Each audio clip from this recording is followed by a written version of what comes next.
हिंदी नैतिक कहानियाँ। हम सब अपने बचपन से ही अपने बड़ों से, जैसे कि माता पिता, नाना नानी, दादा दादी से बहुत सी कहानियों को सुनकर बड़े हुए हैं।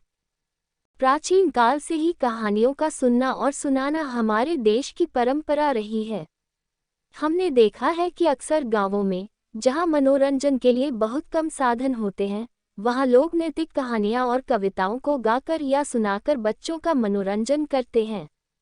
ये कहानियां न केवल मनोरंजक होती हैं, बल्कि ये शिक्षाप्रद भी होती हैं और हमें जीवन के मूल्यों और नैतिकता के प्रति जागरूक करती हैं।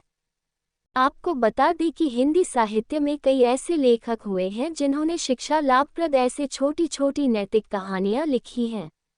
इन छोटी कहानियों में अकबर, बीरबल, तेनाली रामा, पंचतंत्र आदि की कहानियां बहुत ही ज्यादा प्रचलित हैं। दोस्तों, आप जानते हैं कि बड़े बुजुर्गों के द्वारा सुनाई जाने वाली यह छोटी छोटी कहानियां हमें जीवन की बड़ी सीख सिखा जाती हैं। इन कहानियों से मिलने वाली शिक्षा का हमारे जीवन में बड़ा प्रभाव पड़ता है। लालची लोमड़ी की कहानी। लालची लोमड़ी की कहानी में यह है कि एक बार की बात है, एक जंगल में एक चालाक लोमड़ी रहा करती थी। गर्मियों के दिन थे और वह भूख से परेशान होकर जंगल में भटक रही थी।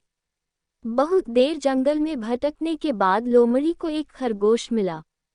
लेकिन खरगोश मिलने के बाद लोमड़ी ने खरगोश को खाने की बजाय उसे छोड़ दिया, क्योंकि वह इतना छोटा था कि उसे खाने से लोमड़ी का पेट कहाँ भरने वाला था।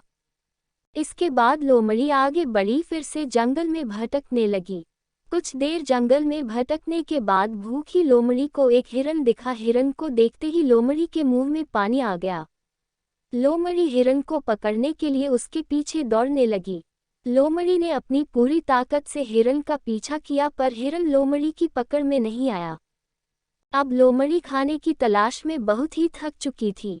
जब लोमड़ी के हाथ हिरन भी नहीं लगा तो लोमड़ी सोचने लगी कि इससे अच्छा होता वह छोटे से खरगोश को ही खा लेती जिसको उसने छोड़ा था। कुछ देर आराम करने के बाद लोमड़ी खरगोश को ढूंढने के लिए फिर से जंगल में भटकने लगी। जंगल में खरगोश को ढूंढते हुए लोमड़ी वहां पहुंची जहां उसने खरगोश को देखा था। लेकिन लोमड़ी को वहां खरगोश नहीं दिखा। थक हार कर लोमड़ी को अपनी गुफा में लौटना पड़ा, जिसके बाद कई दिनों तक भूखी लोमड़ी अपनी गुफा में भूखा रहना पड़ा और बहुत दिन बीत जाने के बाद लोमड़ी को खाना मिला। कहानी की सीख। उपरोक्त लोमड़ी की कहानी से हमें ये शिक्षा मिलती है कि हमें लालच नहीं करना चाहिए।